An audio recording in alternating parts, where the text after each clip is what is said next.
اللہ صلی اللہ علیہ وسلم نے فرمایا، میں نے معراج کی رات یوسف علیہ السلام کو دیکھا، پوری کائنات میں انسانوں کو اللہ نے جتنا حسن بانٹا ہے اکیلا آدھا یوسف علیہ السلام کو دیا ہے۔ یعنی آپ تصور کر لو نا، کوئی دنیا میں حسین سے حسین دیکھو، اس کو کروڑوں سے ضرب دے دو آپ۔ ہر پیغمبر کا ایک معجزہ ہوتا ہے نا، معجزے کا کیا مطلب ہے؟ جو آپ کو عاجز کر دے، آپ یہ کام کر نہیں سکتے، آپ کی عقل حیران ہو جائے کہ یار یہ ممکن نہیں ہے۔ تو موسیٰ علیہ السلام لاٹھی کو سانپ بناتے، عیسیٰ علیہ السلام مردے کو کہتے زندہ ہو جاتا، تو عقل حیران ہوتی ہے نا، یار یہ کیسے ہو رہا ہے؟ تو یوسف علیہ السلام کا معجزہ کیا تھا؟ ان کا حسن اتنے حسین کے دیکھ کے انسان یہ کہہ سکتے تھے کہ یہ جھوٹے پیغمبر نہیں ہو سکتے، ان کو الگ سے گاڈ گفٹڈ ہے، یہ اتنا حسین ان کو بنایا کسی وجہ سے۔ اب ظاہر ہے اتنے حسین، تو جو بادشاہ کی بیوی کی نیت خراب ہوئی، اس نے دروازہ بند کر کے تالے لگائے اور یوسف علیہ السلام کو برائی کی دعوت دی۔ ابھی یوسف علیہ السلام نے جوانی کی دہلیز پہ قدم رکھا ہے۔ اس وقت انسان کے جذبات اپنے عروج پر ہوتے ہیں، اور پھر ایک مسافر بھی ہو، اسے پتا ہے کہ یہاں میرے لیے شادی کرنا اتنا آسان نہیں ہے۔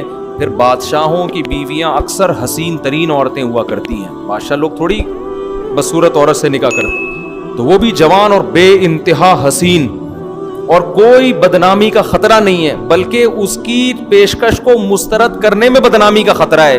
آپ سوچو اس سے بڑی کسی نوجوان کے لیے آزمائش ہو سکتی ہے؟ شیطان ایسے موقع پہ ورغلاتا ہے کہ بھئی اگر میں برائی کر لوں تو کیا کروں، میرے پاس حلال کا آپشن نہیں ہے، میں تو مسافر ہوں، پھر یہ عورت مجھے خود دعوت دے رہی ہے اور تالے بھی لگا دیے ہیں، میرے پاس تو اب بھاگنے کا آپشن بھی نہیں ہے، تو میں کیسے بچ سکتا ہوں؟ تو ایسے موقع پہ نا شیطان کیا سکھائے گا؟ تعویلات۔ تو قرآن کیا کہہ رہا ہے؟ جب برائی کی دعوت دی، یوسف علیہ السلام نے کہا معاذ اللہ، اللہ کی پناہ، انہ ربی احسن مثوایا، میرے رب نے مجھے اتنا اچھا ٹھکانہ دیا، میں تو کنویں میں تھا، وہ مجھے اٹھا کے محل میں لے آیا، تو اب میں اس رب کو ناراض نہیں کر سکتا۔ دیکھو یہ نہیں کہہ رہے، کتنی سوچنے کی بات ہے۔ یہ بھی تو کہہ سکتے تھے کہ اللہ میں تو مجبور ہوں، میں تو گھر میں آرام سے رہ رہا تھا، بالغ ہوتا ابا میری ٹائم پہ شادی کرا دیتے، یہ تو میں مسافروں والی زندگی گزار رہا ہوں، یہ نیگیٹو پہلو بھی نکال سکتے تھے نا۔ لیکن کیا کہہ رہے ہیں؟ نہیں بھائی، ہم تو کنویں میں تھے، ہم تو مر جاتے وہاں پہ، یا بازاروں میں فروخت ہو کے کہیں کسی جھونپڑے میں بھی جا سکتے تھے، لیکن ہمارے رب نے احسان کیا کہ مجھے نکال کے کہاں لے آیا؟ بادشاہ کے محل میں۔ تو اس احسان کا بدلہ میں یہ نہیں دوں گا کہ میں اس خدا کی نافرمانی کروں۔ اور بعض نے اس آیت کا یہ بھی مفہوم بیان کیا ہے کہ جو بادشاہ ہے وہ میرا رب ہے، اس نے مجھے پالا ہے، میں اسی کی بیوی کے ساتھ خیانت نہیں کر سکتا، اس نے دی اپنے محل میں، اس لیے تھوڑی ٹھکانے دیا کہ میں اسی کی عورتوں پہ نظر ڈالنا شروع کر دوں۔ آج یہ بھی ہوتا ہے کہ لوگ آستین کا سانپ بن کے، ایک آدمی اعتماد کرتا ہے، آپ کو اپنی وائف سے ملواتا ہے، ٹھیک ہے یہ غلط ہے، بے پردگی کا گناہ ہے، لیکن بعض لوگ اعتماد کرتے ہیں، تو عزت دار آدمی اس کے اعتماد کو ٹھیس پہنچنے نہیں دیتا، کہتا ہے یار یہ دوست مجھ پہ ٹرسٹ کر رہا ہے، اعتماد کر رہا ہے، تو اس کی بیوی کو اپنی بہن سمجھو، بھابھی سمجھو۔ لیکن میں نے بعض ایسے بدبخت دیکھے ہیں کہ دوست نے اعتماد کیا اور یہ آستین کا سانپ بن کے اسی کے گھر والوں پہ ڈورے ڈالنے لگا۔ تو یہ زندگی غیرت کی طرح گزار لو یا بغیرتی کی طرح گزار لو، یہ آپ کے پاس بہترین آپشن ہے۔ سیکو 5 اپنے پیسوں پہ خرید لو، یا سوسر سے لے لو، یا اس کے واش روم سے چوری کر کے پہن لو۔ اب دیکھو ساری زندگی جب اس نے لیٹرین سے چرا کے پہنی ہوگی، ضمیر کتنا ملامت کرتا ہوگا نا اس کو، اب تک چل رہی ہوگی، سیکو 5 تو خراب بھی نہیں ہوتی، 20 سال ہو گئے وہ گھوم رہا ہوگا لے کے، میری گھڑی ہے میری گھڑی ہے، ہر دفعہ اس کو یہ احساس ہوتا ہوگا۔ اور دیکھو ہماری گھڑی کتنی زبردست ہے، اپنے پیسوں پہ خریدی ہے۔ اچھا بھائی، وراوتت، قرآن کہتا ہے وَلَقَدْ هَمَّتْ بِهِ وَهَمَّ بِهَا، خیال یوسف کے دل میں بھی آیا۔ ایسا نہیں ہے کہ یوسف علیہ السلام کے دل میں جذبات پیدا نہیں ہوئے، جذبات ان کے دل میں بھی، کیونکہ جوان تھے، ایک خوبصورت ترین عورت، اور مصر میں تو ویسے ہی حسن بڑا مشہور ہے، خوبصورت ترین عورت ایک ینگ کو بند کمرے میں دعوت دے رہی ہو، کوئی روک ٹوک کرنے والا نہ ہو، قرآن کہہ رہے ہیں ان کے دل میں بھی جذبات پیدا ہوئے، لیکن اللہ فرماتے ہیں ہم نے ان کو برائی سے بچا لیا، کیونکہ ہمارے نیک بندے تھے، ارادہ کیا انہوں نے بچنے کا، اللہ نے بچا لیا۔ اس سے پتہ چلتا ہے کہ برائی کا خیال دل میں آنا یہ برا نہیں ہے، یہ آپ کے اختیار سے باہر ہے۔ بعض دفعہ لوگ کہتے ہیں یار اب کوئی ہم عورتیں گزرتی ہیں, نوجوان کہہ رہے تو میرا بڑا دیکھنے کا دل کر رہا ہوتا ہے. تو یہ دیکھنے کا دل کرنا تو آپ کے آدمی ہونے کی علامت. جن کا دل ہی نہیں کرتا ان کو ہماری شادیوں کے بیانات بالکل فضول لگتے ہیں, کہتے ہیں پتہ نہیں کس قسم کی باتیں کر رہے ہیں مولوی صاحب بیٹھ کے. یہ تو انہی لوگوں کے لیے جن کا دل کرتا ہے. تو یہ جوان ہونے کی علامت ہے, صحت مند ہونے کی علامت ہے. دل 100 بار کرے لیکن نظر وہاں اٹھے گی جہاں اللہ اجازت دے گا. یہ کامل آدمی ہونے کی علامت ہے. دل ہی کرنا بند کر دے تو یہ میڈیکلی فالٹ ہونے کی علامت ہے. تو یوسف علیہ السلام کے دل میں بھی, اور پیغمبر تو زیادہ طاقتور ہوتے ہیں, بھرپور جذبات تھے, مگر قرآن کہہ رہا ہے, انہوں نے فرمایا معاذ اللہ, اللہ کی پناہ. حدیث میں آتا ہے جس نوجوان کو خوبصورت حسین عورت زنا کی دعوت دے اور وہ یہ کہہ دے مجھے اللہ کا خوف ہے, اللہ قیامت کے دن کروڑوں اربوں انسانوں میں سے اس کو لائے گا اور اپنے عرش کے سائے میں پروٹوکول دے گا, اس کو جگہ دے گا. یہ بہت بڑی نیکی ہے کہ آپ کو کوئی عورت خود گناہ کی دعوت دے اور آپ اس گناہ سے بچ جائیں. آج کل تو فیشن بن گیا ہے زنا کرنا. تو قرآن کہتا ہے وَاسْتَبَقَ الْبَابَ, دونوں دروازے کی طرف بھاگے. یوسف علیہ السلام برائی سے بچنے کے لیے آگے بھاگ رہے ہیں, وہ پیچھے کی طرف, اور بالآخر اس نے جب یوسف علیہ السلام کا کرتا پکڑا ہے تو وہ پیچھے سے پھٹ گیا. اچانک دروازہ کھل گیا, جب دھڑام دھڑام ہوئی ہے تو وہ بادشاہ سلامت تشریف لے آئے. اب جیسے ہی دروازہ دھکا دے کے کھلا ہوگا یا لات مار کے توڑا ہوگا اس نے, جو بھی کیا ہوگا, تو دونوں سامنے کھڑے ہوئے ہیں. یوسف علیہ السلام بیچارے ابھی کچھ بولے ہی نہیں ہیں کہ زلیخا جس کا نام کہا جاتا ہے وہ کیا بولنے لگی. یہ نہیں کہہ رہی ہے یہ مجرم ہے, میں صاف ستھری ہوں, میں پاک دامن ہوں, تمہارے گھر میں جو غلام ہے اس نے مجھ پہ نظریں ڈالی ہیں, یہ نہیں کہہ رہی. ہوشیاری دیکھو, کہہ رہی ہے ما جزاء من اراد باہلک سوءا. بادشاہ سلامت, ایکسکیوز می سر, بات سنیے, آپ مجھے صرف یہ بتائیے کہ ایک آدمی کو آپ نے گھر میں رکھا, اس کو اچھا ٹھکانہ دیا, اور وہ آپ ہی کی بیوی پہ نظریں ڈالنے لگے دروازے بند کر کے, کنڈیاں لگا کے, اس کی سزا بتائیں کیا ہونی چاہیے. ڈیڑھ ہوشیاری دیکھ رہے ہیں, نہیں سمجھ میں آ رہا.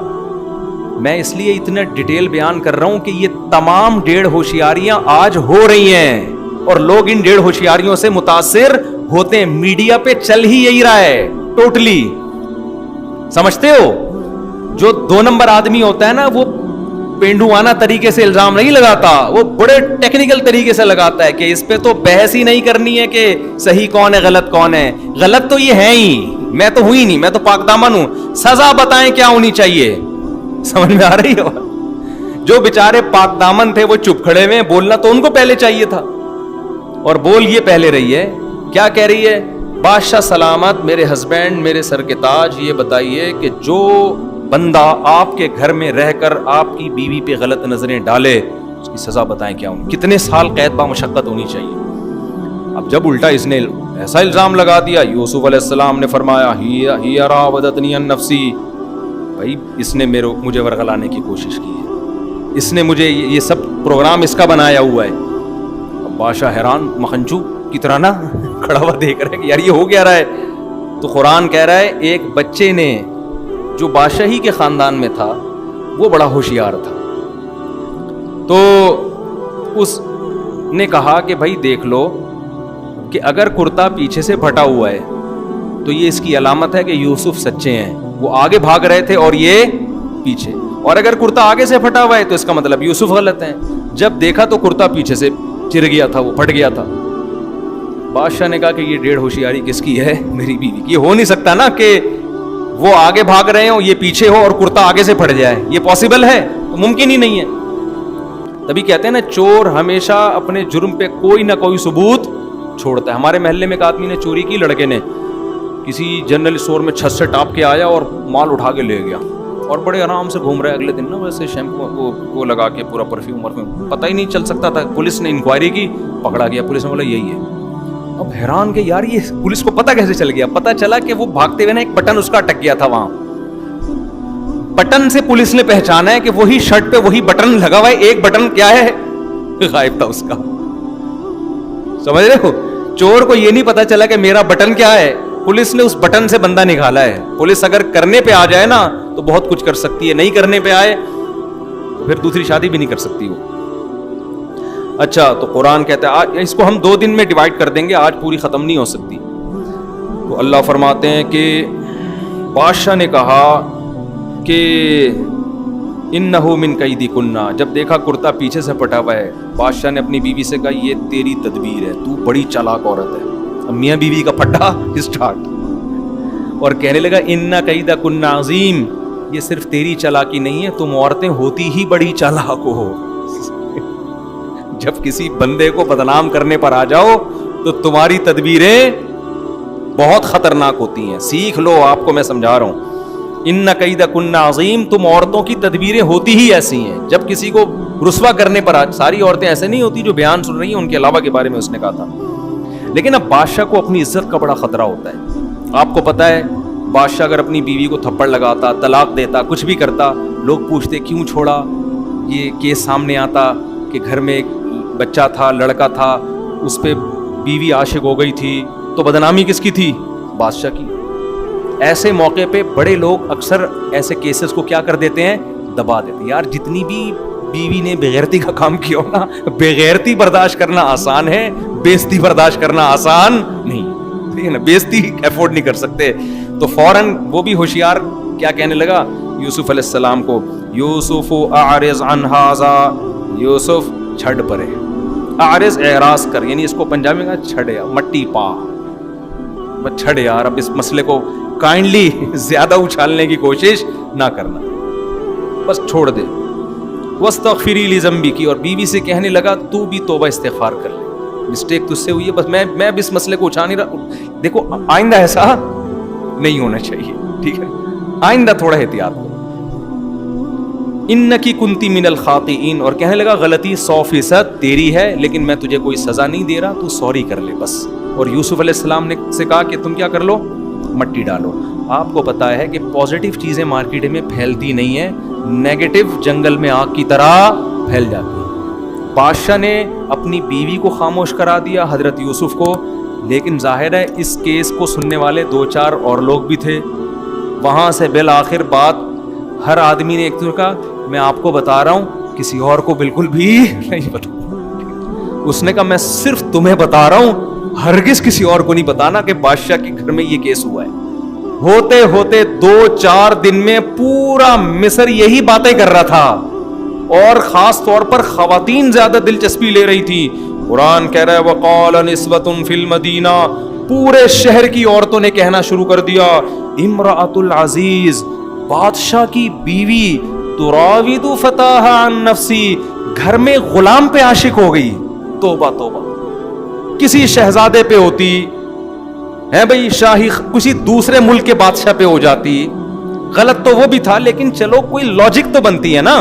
عاشق کس پہ ہو رہی ہے؟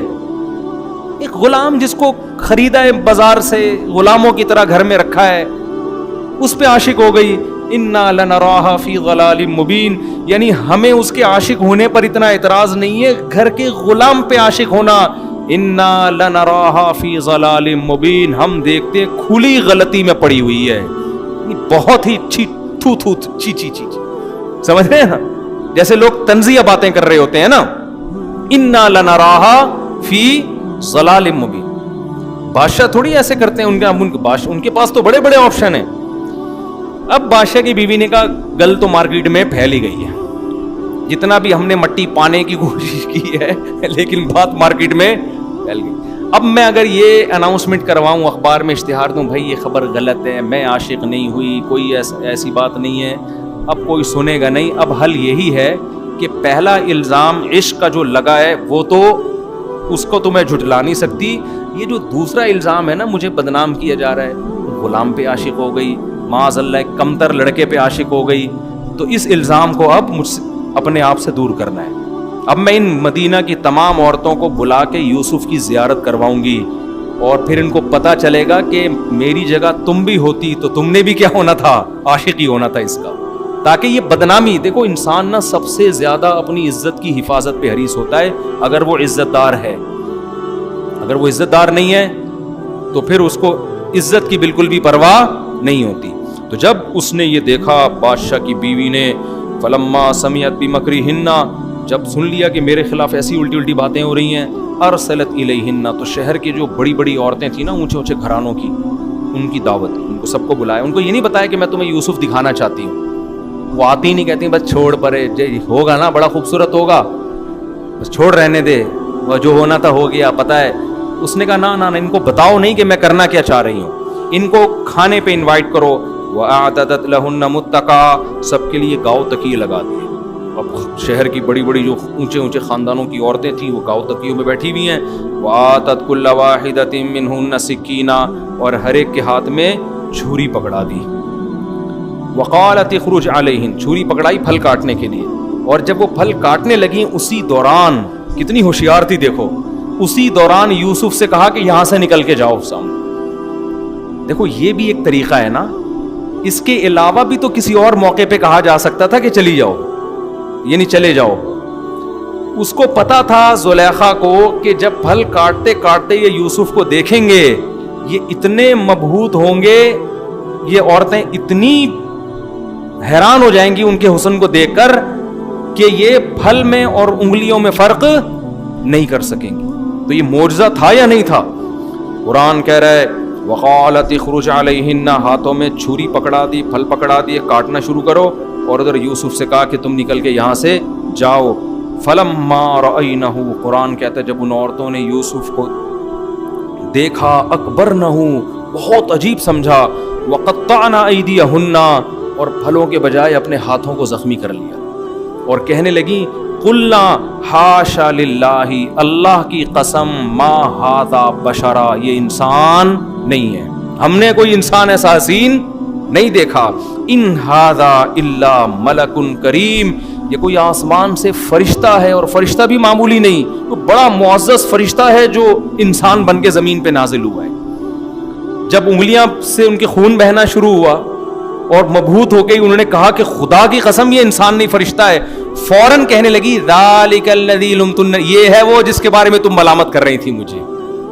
ذالکن الذی لمتننی فی، تم ملامت کر رہی تھی نا، پہلے نہیں بتایا کہ میں اس کو بلا رہی ہوں جس کے بارے میں تم نے مجھے ملامت کی ہے. یہ سب باتیں پہلے نہیں بتائیں، میں کہا پہلے ان کو دکھاؤ پھر میں بتاؤں گی، اب بتاؤ. تو قرآن کہتا ہے جیسے ہی ہاتھ کاٹے اور کہا اللہ کی قسم یہ انسان نہیں ہے فرشتہ ہے. قالت، فوراً زلیخا نے کہا ذالکن الذی لمتننی فی، یہ ہے وہ جس کے بارے میں تم کہہ رہی تھی کہ غلام پر عاشق. اور وَلَقَدْ رَاوَدتُّهُ عَن نَفْسِهِ، ہاں اللہ کی قسم میں نے اس کو ورغلایا تھا، میں اس پہ عاشق ہوئی تھی اور میں نے اس کو برائی کی دعوت دی تھی، یعنی میں اقرار کرتی ہوں، اب بتاؤ میں مجرم تھی یا نہیں تھی. اور پھر جب دکھا دیا سب کو تو اب ببانگ دہل اعلان کرنے لگی، اب میری جو محبت ہے، عشق ہے، وہ ایکسپوز ہو چکا ہے، سب کو پتہ چل چکا ہے، عزت ہونی تھی نہیں ہونی تھی پتہ چل گیا. اور اب کیا کہنے لگی لئن لم یفعل ما آمرہ، اس نے اگر میرے ساتھ میری خواہش پوری نہیں کی جو میں اس کو دعوت دے رہی ہوں، لیسجنن، اس کو جیل کی کوٹری میں ڈال دیا جائے گا، ولیکن من الصاغرین، اور یہ رسوا ہو جائے گا. پہلے زمانے کے جیل آج کے جیلوں کی طرح نہیں ہوتے تھے. کھلے عام اعلان کر دیا کہ اب میں سب کو اعلان کر کے بتا رہی ہوں ہمیشہ کے لیے اس کو کہاں ڈلوا دوں، بادشاہ کی بیوی ہے کچھ بھی کر سکتی ہے، جیل میں ڈلوا دوں گی. یوسف علیہ السلام نے ایسے موقع پہ کیا کہا؟ دیکھو کوئی بھی ہوتا ایسے موقع پہ کہتا کہ اب میں کیا ہو گیا ہوں، بولو مجبور. آج بتاؤ اتنا مجبور کوئی ہوتا ہے جتنے یوسف علیہ السلام ہوئے تھے؟ آج تو لوگ یہ کہہ رہے ہوتے ہیں یار ہماری شادی ابا کرا نہیں رہے تو اب طوائف خانوں میں جانا شروع کر دیا انہوں نے، کرا نہیں رہے یار ایکچولی میں مجبور ہو گیا تھا، مجھے نیند نہیں آتی، شہوت دماغ پہ چڑھ جاتی، میں ڈپریشن میں جانے لگتا ہوں، تو مجبوری ہے. یوسف علیہ السلام سے زیادہ مجبور کوئی نہیں ہو سکتا. جیل خطرناک ہوتے تھے اور جیل میں ڈاکے لوگ ڈال کے بھول جایا کرتے تھے. پہلے کوئی ٹرس ورس نہیں ہوتے جو قیدیوں کے خیال کرتے ہوں، آج بھول جاتے ہیں تو پہلے کیا حال ہوگا.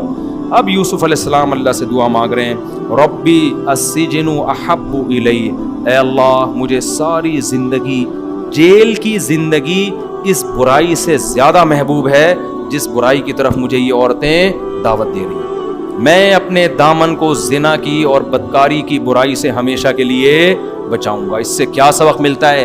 پیغمبروں نے شادیاں 4 4 8 8 10 10 کی ہیں لیکن زنا کے قریب بولو نہیں. حالانکہ والد کے 2 شادیاں، اس کے بعد بھی حضرت یعقوب نے نکاح کیا ہے. اس سے پتہ چلتا ہے کہ دیکھو نکاح کثرت سے کرو, کوئی پابندی نہیں, اللہ خوش ہوگا. برائی سے اپنے آپ کو ایسا بچاؤ کہ یوسف کہہ رہے اللہ ساری زندگی جیل چلا جاؤں لیکن میں اس برائی سے دور رہوں گا. آج کتنے آرام سے زنا کرتے ہیں کہ یار توبہ کر لیں گے ہم. بھائی اتنا آسان ہوتا نا, کر کے توبہ کر لو, کر کے توبہ کر لو, اتنا آسان ہوتا تو معاذ اللہ یوسف علیہ السلام نہیں یہ سوچ سکتے تھے. لیکن وہ کہہ رہے ہیں اللہ مجھے جیل کی زندگی زیادہ محبوب ہے اس برائی سے جس کی طرف یہ دعوت دے رہی ہیں. اور پھر اللہ سے توفیق مانگنے لگے. وَإِلَّا تَصْرِفْ عَنِّي كَيْدَهُنَّ, اے اللہ اگر تو نے اس وقت میری حفاظت نہیں کی تو میں انسان ہوں, بشر ہوں, میں ان کی طرف مائل ہو جاؤں. نیکی سے بچنے کے لیے اپنے نفس پہ کبھی بھی اعتماد نہیں کرنا چاہیے, اللہ سے دعا مانگنی چاہیے کہ اللہ ہم اتنے بڑے فنٹر نہیں ہیں, ہم بہت بڑے نہیں ہیں, تو بچا ہمیں. خود بھی ہمت کر رہے ہیں, اللہ سے دعا بھی مانگ رہے ہیں. قرآن کہتا ہے فاستجاب لہ ربہ, اللہ نے ان کی دعا قبول کر لی اور اللہ نے ارادہ کر لیا میں ان کو برائی سے بچاؤں گا. پھر فرمایا ثم بدا لہم من بعد ما رأوا الآیات. اب بادشاہ کی کیونکہ یہ بات پھیل چکی تھی نا سب جگہ, اب سب کو تو پورے مصر کو تو زیارت نہیں کرا سکتے تھے یوسف علیہ السلام کی. بادشاہ کی بھی دبا کے بدنامی ہو گئی نا کہ بیگم کے ان کے تعلقات چل رہے ہیں. اب بادشاہ نے کہا اب میں یہی کر سکتا ہوں کہ لوگ کہہ رہے ہیں بھائی اگر غلطی تیری بیوی کی تھی, غلطی اگر یوسف کی تھی تو وہ جیل میں کیوں نہیں ہے؟ اس کا مطلب غلطی تیری بیوی کی تھی. تو بادشاہ نے سوچا اب اپنی بیوی کو بدنامی سے بچانے کے لیے اور اپنے آپ کو بچانے کے لیے ایک ہی آپشن ہے, جھوٹا کیس چلا کے ان کو کہاں کر دو, جیل میں ڈال دو, جیسے ہمارے سیاستدان کر رہے ہوتے ہیں, ٹھیک ہے نا, کیس بنا کے ڈال دو وغیرہ وغیرہ. تو